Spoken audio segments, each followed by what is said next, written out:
성경에 기록된 레위 지파는 이스라엘의 영적인 지도자요, 하나님의 일꾼으로 이스라엘 자손들 가운데 특별하게 선택을 받은 핵심 그룹들입니다. 어떻게 해서 그런 지위를 얻게 되었는가 하면 하나님께서 직접 하신 일입니다. 레위인은 내 것이라 나는 여호와이니라. 참으로 엄청난 말씀입니다. 하나님께서 레위인을 친히 택하셨으니 그들의 지위가 대단할 수밖에 없습니다. 왜 그런가 하면 세상적인 모든 일에 열애가 되기 때문입니다. 열애라 하는 이 말은 사실 군대 용어인데요, 군대 다녀오신 분들은 많이 접했을 그러한 용어입니다. 뜨거운 한여름이면 주말마다 찾아오는 군대에 동원되는 일이 하나 있습니다. 그게 뭔가 하면 모두 모이라는 그러한 통지입니다. 쉴 만한 시간 좀 시원하게 그늘에서 쉬고 주말을 좀 보내고 싶은데 다 모이랍니다. 그래서 모였는데 앞에 낫이 놓여 있습니다. 낫이 놓여 있는데 항상 모이는 숫자보다는 낫이 적습니다. 그리고 당직 사관이 나와서 이렇게 이야기합니다. 아픈 사람 나와, 차트병 나와, 열애, 이렇게 외치거든요. 그러면 이 사람들은 빠지고 나머지만 낫을 들고 그 떼약볕에 저 풀이 자란 곳으로 나가서 풀을 베어야만 합니다. 그러니까 그때까지만 해도 사병들의 마음 속에 가장 바라는 소망이 뭔가 하면 나도 아파서 환자가 되었더라면, 왜냐하면 풀베러 가기 싫잖아요. 열애되는 것을 그렇게 아주 기뻐하는 사람들 아니 소중하게 생각하는 사람들이 있었습니다. 그런데 오늘 레위 지파가 그렇게 열애라고 하는 자리에 처하고 있습니다. 모세를 불러서 하나님께서 친히 이렇게 말씀을 하십니다. 이스라엘 중 20세 이상으로 싸움에 나갈 만한 모든 자를 너와 아론은 그 진영별로 계수하되 너는 레위 지파만은 계수하지 말며 그들을 이스라엘 자손 계수 중에 넣지 말라. 이 말씀 이후에 레위 지파는 성막 일 말고는 다른 일을 아무것도 하지를 않습니다. 농사 짓는 일도 하지 아니하고 가축 치는 일도 하지 아니하고 심지어는 전쟁터에 나가는 일도 하지를 않습니다. 다 열애가 됩니다. 그러니까 이처럼 특수한 지위와 권한을 갖게 된다고 하는 것은 놀라운 일이 아닐 수가 없습니다. 그들이 하는 일은 하나님의 일에 전념하는 것이었습니다. 너는 레위 지파만을 계수하지 말라 하는 이 말씀을 보면 아예 숫자를 헤아리지 않은 것 같지만 사실은 그렇지는 않습니다. 계수하는 방식이 조금 다를 뿐 여전히 그들도 계수를 합니다. 유심히 성경을 살펴보시면 레위 자손을 그들의 조상의 가문과 종족을 따라 계수하되 1개월 이상 된 남자를 다 계수하라. 다른 점이 좀 느껴지시나요? 다른 지파는 다 20세 이상으로 싸울만한 장정들을 계수를 했습니다. 그런데 레위 지파는 1개월 딱 지나면 숫자를 헤아리는 겁니다. 그러니까 레위 지파의 남자아이는 나면서부터 이스라엘의 핵심이 되며 영적인 지도자로 택하심을 받고 있다는 사실을 우리는 이 말씀을 통해서 알게 되는 겁니다. 그리고 그에 대한 이야기가 쭉 이어집니다.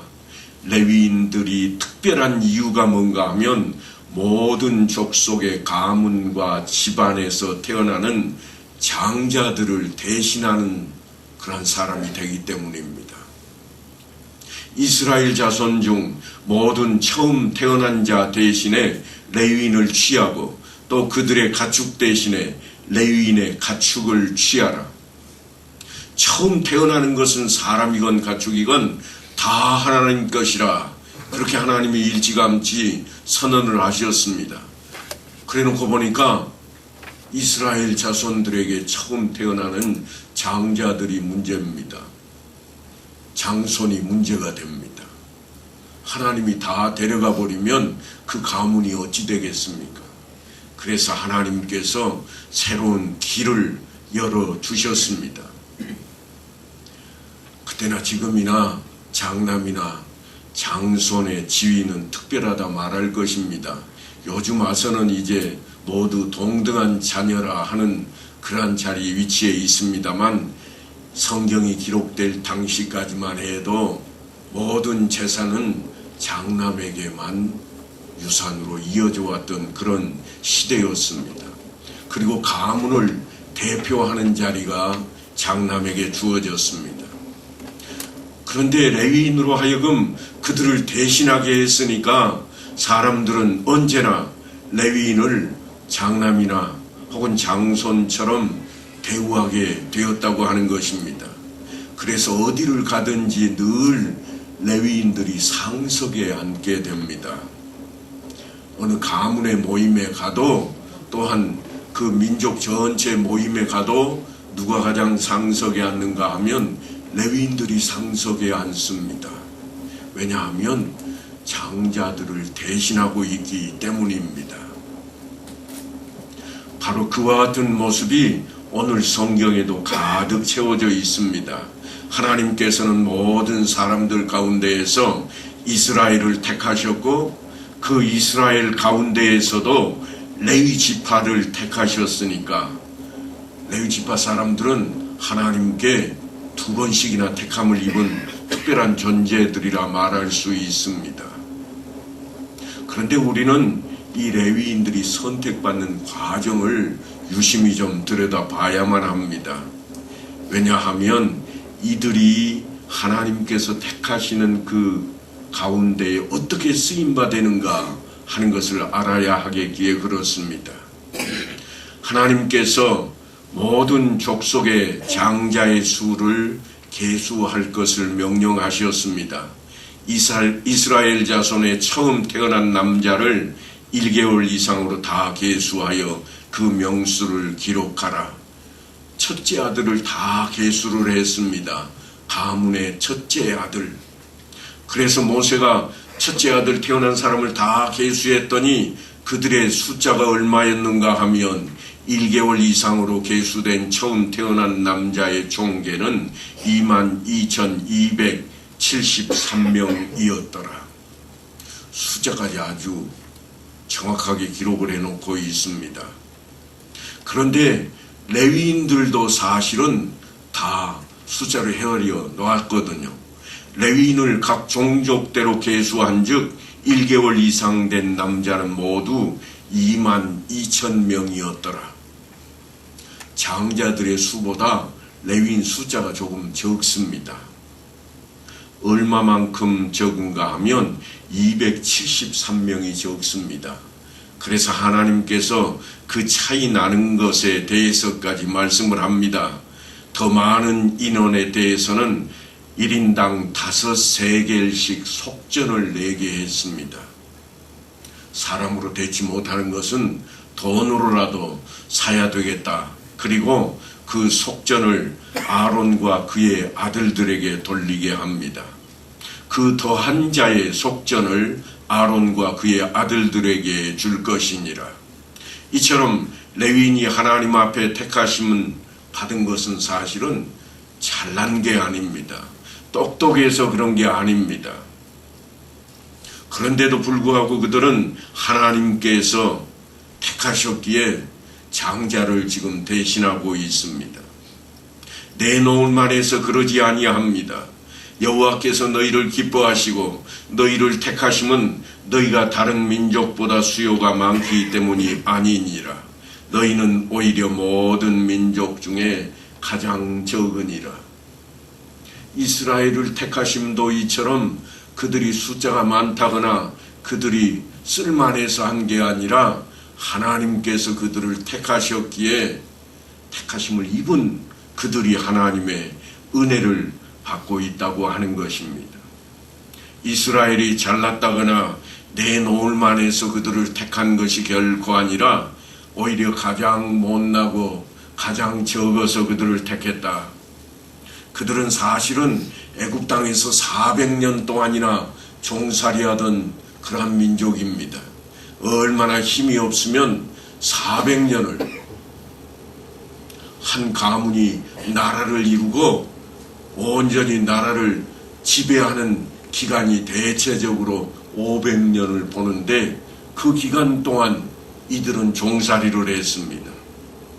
얼마나 보잘것없고 내세울 것이 없고 얼마나 미련하고 얼마나 약했으면 얼마나 가진 것이 없었으면 그렇게 천하게 여기고 핍박을 당하는 노예로 대를 물려주면서까지 그런 일을 하고 있었겠습니까? 그런데 그런 자들을 하나님이 택하셨다. 그래서 사도 바울은 후일 이렇게 이야기합니다.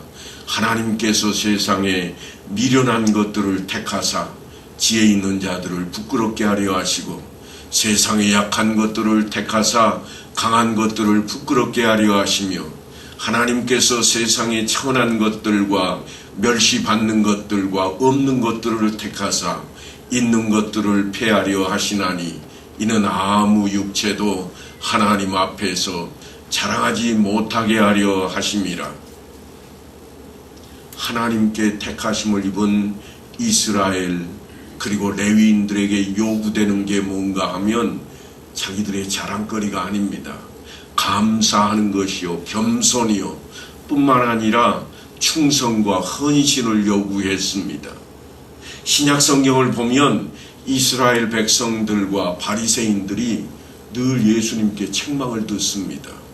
실패하고 있다는 이야기입니다. 왜 그렇게 되었는가 하면 그들이 생각하기를 자신들이 잘나서 하나님께서 자신들을 택했다고 생각을 했습니다. 우리는 그것을 시오니즘이라 그렇게 부릅니다. 시온사상, 시온주의 그런 건데요. 우리가 잘났기 때문에 하나님이 우리를 택하신 거다. 그래서 선민의식을 가지고 있는 유대인들이었습니다. 우월주의를 가지고 있습니다. 지금도 그들은 아마도 그런 생각을 많이 가지고 있을 것입니다. 원래 시온이라고 하는 이 명칭은 예루살렘 남동부에 위치한 작은 언덕 이름입니다. 그런데 다윗이 언약궤를 그 위에 옮기고 제단을 쌓아서 여호와의 거룩한 산이라 그래 시온이라 부르고 그곳이 속해 있는 예루살렘을 시온이라고까지 부르기도 합니다. 솔로몬이 세웠던 모리아산의 성전까지도 시온이라 부르고 있으니 그들은 사실은 얼마나 하나님께서 자기들이 택하신 것에 대한 자부심과 또한 자기들이 뛰어나다고 하는 사실 때문에 우쭐에 있는지 모를 지경입니다. 그들은 선택받은 것이 당연하다고 생각했고 그러다 보니까 하나님 은혜에 감사할 줄을 몰랐습니다. 하나님께서는 그래서 그들에게 목이 곧은 백성이라 그렇게 외치기까지 하셨습니다. 주변에 함께 살아가는 다른 민족들에게도 늘 그들은 배척의 대상이었습니다. 오늘날 우리에게도 종종 그런 모습이 들어갈 때 세상 사람들이 그런 이야기를 합니다. 세상에 예수 믿는 것들도 똑같네. 다른 사람들처럼 잘난 척하고 다른 사람들처럼 자기들이 우쭐해하는 모습이 똑같다고 하는 겁니다. 다르지 않다고 하는 것입니다. 우리는 사자성어인 타산지석이라는 용어를 종종 되새겨 보아야만 할 것입니다. 사랑하는 성도 여러분, 구약시대에 있어서 이스라엘 민족은 수많은 민족 가운데에서 하나님께 선택받은 하나님의 백성인 성도들이었습니다. 그래서 신약시대인 오늘날로 치자면 성도들인 우리를 가리켜 새 이스라엘이라 그렇게 부르기도 한다고 하는 것입니다. 그러므로 성도들은 오늘 본문에 등장하는 레위인들과 방부를 합니다. 하나님의 나라에서 하나님의 일을 하도록 택하심을 입은 사람들, 그들이 바로 성도입니다. 하지만 하나님께서 택하실 때에는 우리가 잘나서 똑똑해서 남달라서 선택하신 게 아닙니다.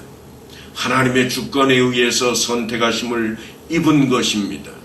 그러므로 하나님께서 우리에게 요구하시는 대로 감사와 겸손의 자리로, 또한 마땅한 도리를 감당하는 헌신의 자리로, 자발적인 충성의 자리로 나아가야만 할 것입니다.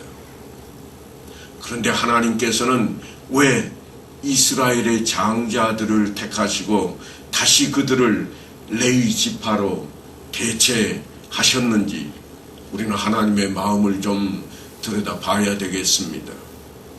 이스라엘 자손 중에서 사람이나 짐승을 막론하고 태에서 처음 난 모든 것은 다 거룩히 구별하여 내게 돌리라. 이는 내 것이니라.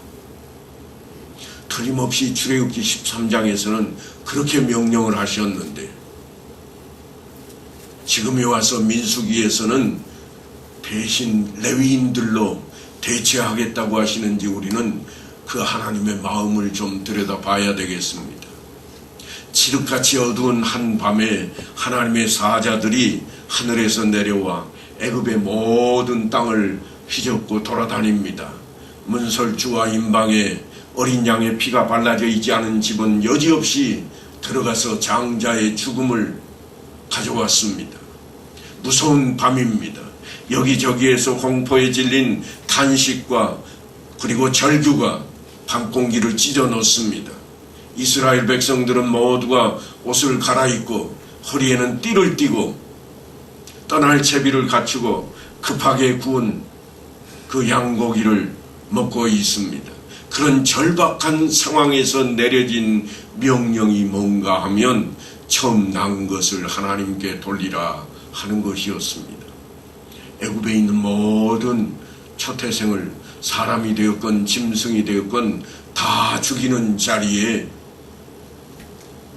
양의 피를 문지방 문설주에 바른 집에 그 안에 있는 장자들은 죽임을 면하게 했습니다. 그 자리에 누가 있었는가? 다름 아닌 이스라엘 민족들입니다. 그래서 하나님께서 하시는 말씀입니다. 장자는 다 내 것이라. 내가 죽이지 않고 살려놓았다. 그러니 저들은 내 것이라. 그 말씀은 내 마음대로 내 뜻대로 할 리가 저들이라. 그런 말씀입니다.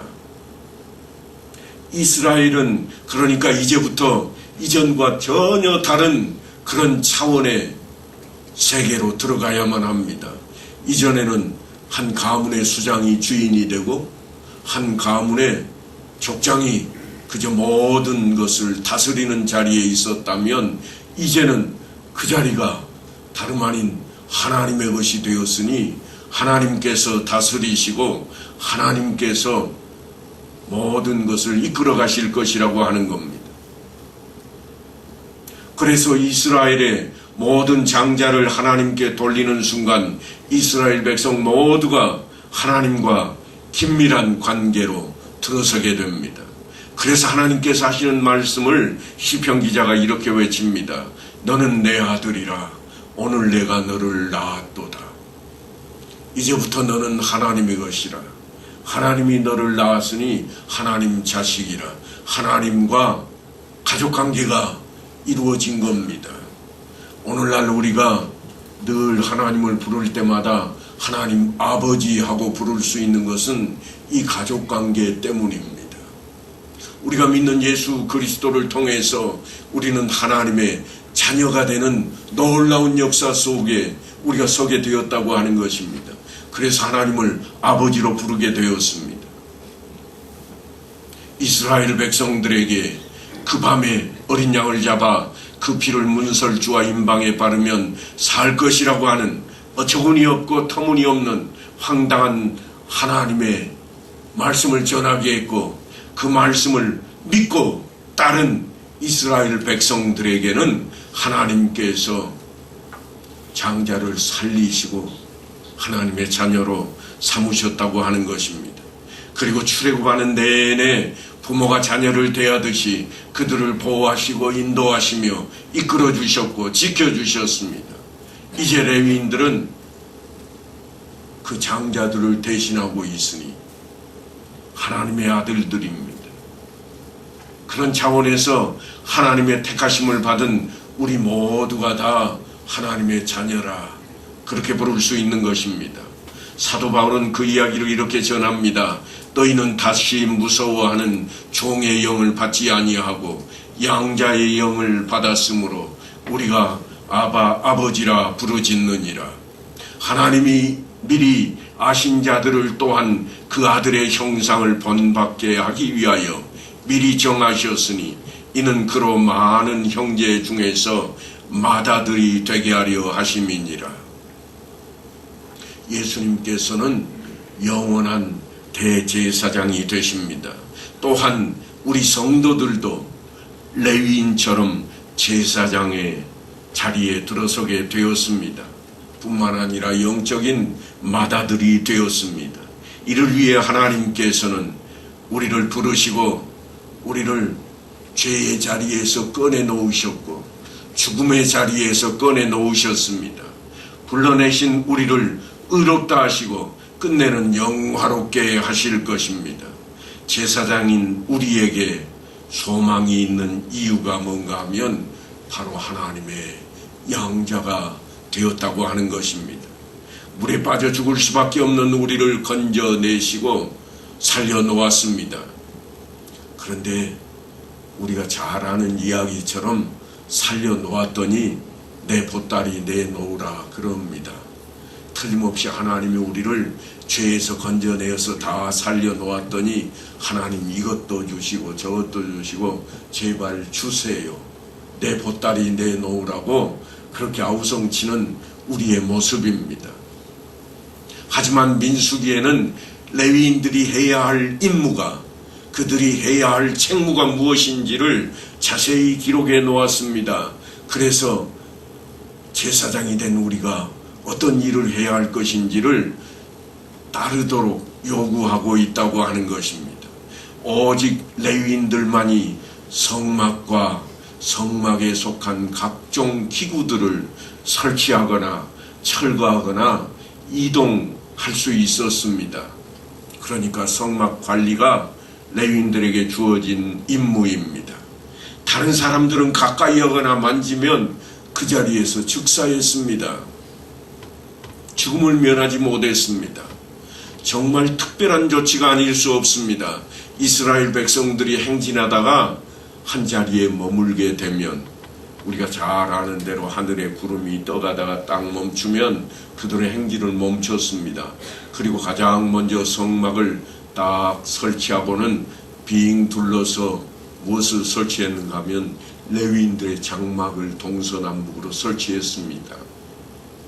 그래놓고 그 밖으로 각 진영들을 설치했다고 하는 것입니다. 그러니까 성막을 직접 이스라엘 자손들은 대하지를 못합니다. 누구만 대하고 있는가? 레위인들만이 대하고 있습니다. 바로 지금 그 말씀을 레위기에 기록하면서 레위 지파가 어떤 이치에 있는지 그 이야기를 꺼내놓고 있습니다. 레위인은 증거의 성막 사방에 진을 쳐서 이스라엘 자손의 회중에게 진노가 임하지 않게 할 것이라. 레위인은 증거의 성막에 대한 책임을 지킬지니라. 그러니까 레위 지파가 어떻게 하느냐에 따라서 사실은 하나님의 진노하심의 여부가 결정된다고 성경은 그렇게 말씀하고 있는 겁니다. 그들의 책무가 엄청납니다. 막중합니다. 그런 기쁜 뜻을 모르고 선민의식만 내세우고 특권만 내세우다 보니까 주님께서 바리새인들을 향해서 하시는 말씀이 독사의 자식들이라 그렇게 외치시는 겁니다. 지금 민수기 4장에 보면 이런 명령이 떨어집니다. 곧 30세 이상으로 50세까지 회막의 일을 하기 위하여 그 역사에 참가할 모든 자를 계수하라. 이야기는 레위 지파에게만 떨어진 명령입니다. 20세 이상 된 남자를 계수했던 다른 지파들, 그거는 달리 레위 지파는 30세 이상을 또 50세까지만 헤아리라고 그럽니다. 왜 그러는가 하면 이들은 1개월 이상 된 사람으로부터 늙어 죽기까지를 다 계수해서 장자 숫자에 지금 채우고 있잖아요. 그런데 모세를 통해서 성막에 직접 힘을 쓸 사람들은 누구를 불러내라고 하는가 하면 20세가 아닌 30세 이상으로 50세까지만 불러들이라고 하는 겁니다. 이야기는 무슨 말씀인가 하면 감당할 만한 힘만 가지고는 안 된다. 뭐가 뒤따라야 되는가? 인격과 능력과 신앙도 있어야 되겠다. 그래서 20세가 되면 보통 성인으로 치지만 성막을 다루는 인물들은 30세가 되어야만 했습니다.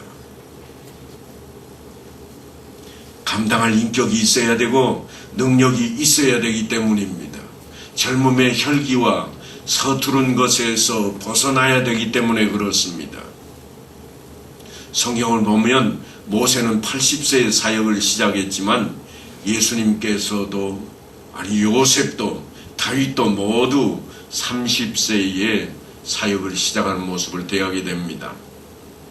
또 50세 이상이 되면 신체적으로 그 능력이 떨어지기에 최상의 상태에서 하나님의 일을 행하도록 30세에서 50세까지로 한정을 짓고 있는 모습이 민수기에 담겨 있는 내용입니다. 하나님의 일에는 언제나 준비된 일꾼이 필요합니다. 그래서 레위인들이 그 1개월 이상 된 모두가 다 계수되었지만 25세가 될 때까지는 성막 근처를 가지 못합니다. 25세가 되면 5년 동안 견습생으로 성막 가까이 들어갑니다. 그래서 그 안에서 일하는 사람들이 어떻게 일하는지 보고 또한 땀을 흘리는데도 불구하고 불평하지 아니하는 모습, 화가 나도 분을 참고 있는 모습, 모든 것들을 통해서 인격을 수양하고 혈기를 내지 않는 모습을 배우며 그 다음에 온전해진 30세가 되었을 때 비로소 성막에서 일을 하게 되었다고 하는 것입니다. 히브리 성경에는 일하거나 또는 노동하거나 섬기고 봉사한다고 하는 단어가 두 종류가 있습니다. 그런데 이 두 종류가 물론 히브리어니까 우리가 그거 중요하지 않겠습니다만 사용하는 자리가 전혀 다릅니다. 어떻게 틀리는가 하면 똑같이 일을 하고 땀 흘려도 세상적인 일을 할 때 쓰는 단어가 있고 성전 안에서 땀 흘리고 일할 때 쓰는 단어가 있습니다. 요즘 우리식으로 말하자면 교회에 나와서 열심히 청소했더니 힘들더라. 나 오늘 또 섬기는 일에 열심을 다해서 그럴 때 쓰는 이 섬김이라는 단어하고 그 다음에 나는 지금 전쟁터에 나가서 나라를 위해 충성하며 헌신해서 할 때 쓰는 이 단어가 두 가지가 전혀 다르게 사용하는 게 히브리어입니다. 그 정도로 다르게 되어 있습니다. 레위인들이 활동하는 모든 데에 들어가는 단어조차 다르게 일반 지파들이 쓰는 모든 일에 쓰여지는 그 일들에 대한 단어조차 다른 모습으로 쓸 정도로 그들이 지금 놀랍게 구별되게 여기고 있음을 우리는 기억해야 됩니다. 왜 그런가 하면 하나님께 택하심을 입은 사람들이기 때문입니다. 너는 내 아들이라 오늘 내가 너를 낳았도다. 하나님의 아들이라면 하나님의 일을 해야만 합니다. 우리가 예수를 믿는 자라면 요즘 우리식으로 하자면 우리가 하나님의 아들이요 하나님의 자녀인데 하나님을 아버지라 부르는 하나님의 백성들인데 우리가 하나님의 일을 하지 아니하면 어떤 자리에 있든지 어떤 일을 하든지 하나님께서 맡기신 일이어야만 할 것이라고 하는 겁니다. 그 일이 농사를 짓는 일이건 가축을 키우는 일이건 직장에 나가서 하는 일이든지 간에 하나님께서 내게 맡겨주신 일로 여기고 우리가 단어가 틀릴 정도로 히브리인들이 그렇게 구별시켜 놓은 것처럼 하나님 앞에 하나님의 종된 모습으로 우리가 살아가야 되겠다고 하는 것입니다. 나를 택하시고 나를 보내신 하나님, 이 한 주간도 그 말씀을 부여잡고 택하심 받은 자답게 구별된 모습으로, 그래서 인격이 온전히 채워진 그러한 모습으로 신앙 안에 살아가는 성도들 다 되시기를 간절히 축원합니다.